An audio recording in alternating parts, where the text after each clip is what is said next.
Hey everybody, welcome back to another video. As you can tell by the title, my curbside recycling got cut. So today I'm going to talk to you about what that means for us. I did call the waste management service and found out a few things from them as well, and where we're gonna go from here. So as you're seeing this, it is in the month of May, and it has been a few months since we got a newsletter in our mail to let us know that city recycling, curbside recycling will be ending, and that there will be drop-off facilities that we can take our recycling to now. So all those recycling facilities you hear good things, bad things about universally. I'm still sad to hear this because that means that my neighbors who aren't willing to drive to the drop-off facility are just gonna throw away the recyclables when they are perfectly good recyclables.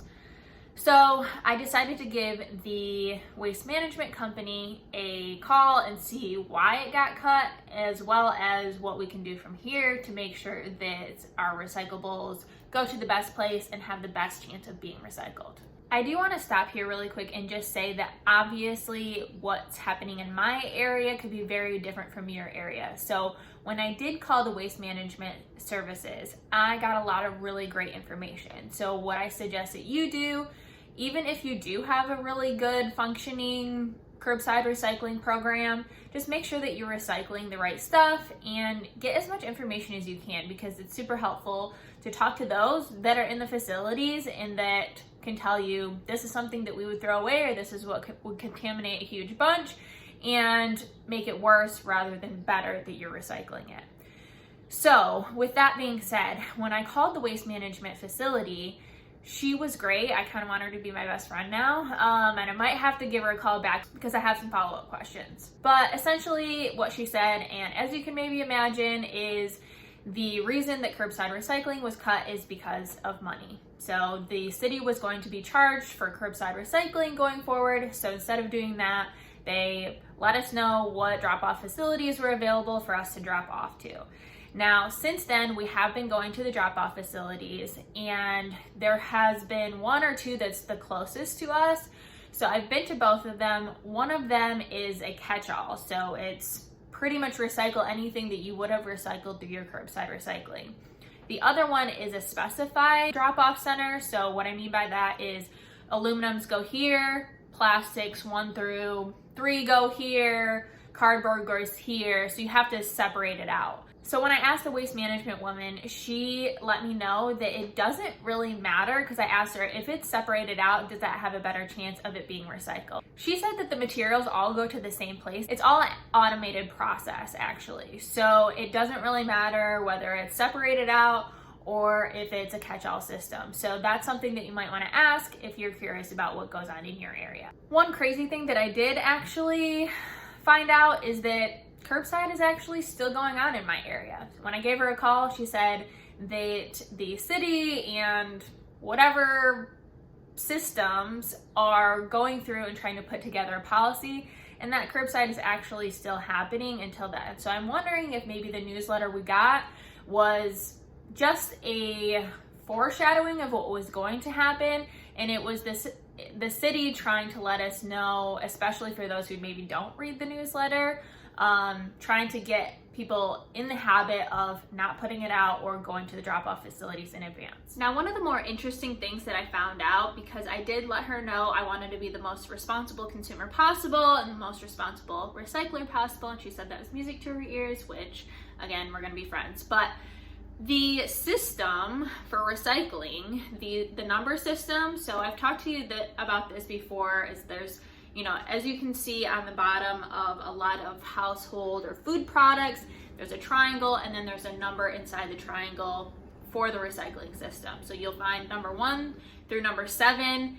The lower number, so 1, 2, 3, are the types of things that will be recycled more easily, or so I thought. So when I talked to her, she said the number system is actually outdated, which is crazy because for some reason, the producers of these types of products are not really communicating with the recycling facilities. So although the numbers seem relatively outdated, I would say stick to the highest number possible, because those are the items that are most likely to be recycled. If you see a number 6 or a number 7, it's unlikely that it's going to be recycled, especially if you live in a smaller town and your recycling facility is not fit for something like that. So, and this is something that I'll have to follow up with her on, but she said food type items, so food and beverage items, those can be recycled. But a lot of people also think that they can throw in a plastic laundry basket to the recycling facility, and the facility that at least is in my area that she was talking about isn't big enough to recycle a laundry basket or something like that. So that's one of those things that I will talk about in a little bit, about what we're going to do next and what you can do with your larger items or random items that you don't want anymore but aren't necessarily recyclable. Okay, so now I'm going to show you how we go through the process of the drop-off facility, and then when I'm done with that, I'll let you know exactly what we plan to do going forward to make sure that we're the most responsible recyclers and the best to the planet that we can be.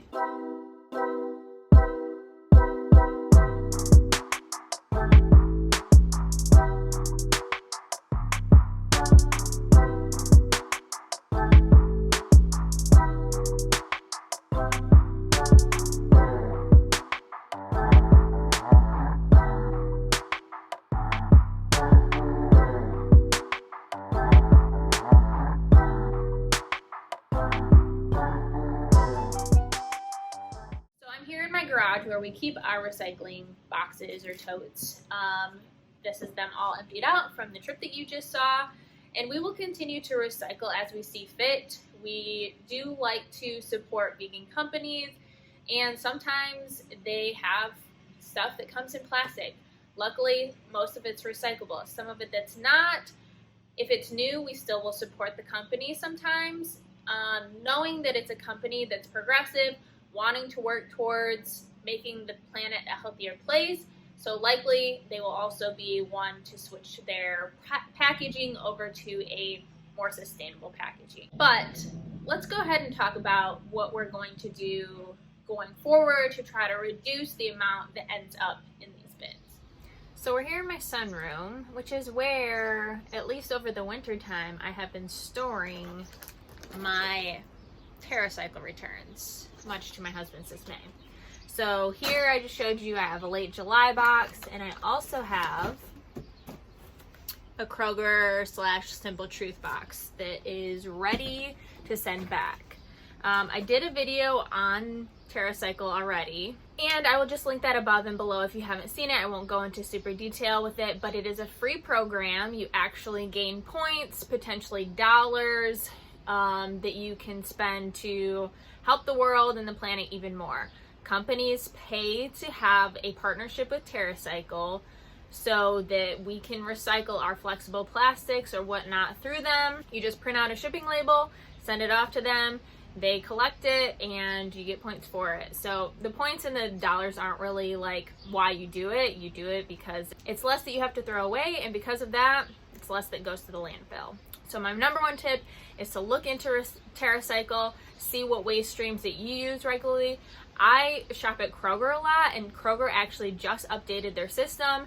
It used to be that they accept Simple Truth, which is their organic line, but now they just updated their system where they also have a line that's called Private Selection, and anything Kroger brand. So pretty much all of their flexible plastics that they have that are store brand in their store, you can send them back to them. So that's pretty much everything that I buy there. I buy generic brand. So that was great news, an awesome update, and something that I'll definitely be taking advantage of. So I've talked before about being a conscious consumer and voting with your dollars. Now I also want you to think about that flip side of that of being a conscious giver. My husband and I struggle with this a little bit because I hang on to some things just so I can see if I can get another use out of it. Most of the time it works. Or see if anybody else needs or wants something that you don't have. If you have, you know, an extensive friend group, you can always ask like, hey, I'm getting rid of this, or, you know, whatever the case may be, and see if anybody wants it.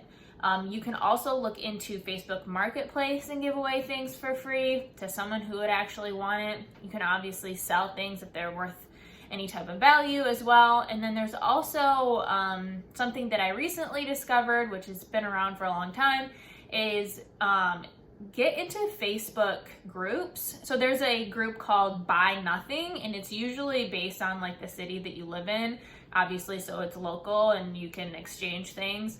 But you can post on those groups and say, hey, I'm looking for some old bricks, which I actually happen to be looking for, to see if I can edge my garden. Does anybody have some they're getting rid of? Or people can obviously post on there and say, hey, I have these old bricks, whoever wants them, come pick them up and take them away. So things like that, thinking outside of the box, or obviously, like I said, just giving to people that you know will take advantage of whatever it is that you have. And then just looping back to what I first started about, which is conscious consuming. We rarely take our trash out, and we really try to make sure that we buy products that we can recycle or TerraCycle. Like I said, I'm mostly only buying things from Kroger now because I can send my recyclable plastic packaging back to them. So being responsible in that sense, and also making things from scratch, choosing the option that is less wasteful so that you can be better to the planet. So that's all I have for you guys today. I hope you enjoyed this video and you got something out of it. If you have any ideas about different ways that you can reduce your waste or different ways that you can recycle, alternative options, please leave them down below so you can help me and everybody else that's watching this video. If you have any ideas for any other videos that you'd like me to do research on, I love suggestions, so please leave those down below as well. And if you haven't already subscribed, please do so and give me a thumbs up if you like this content, and I'll see you next time. Bye!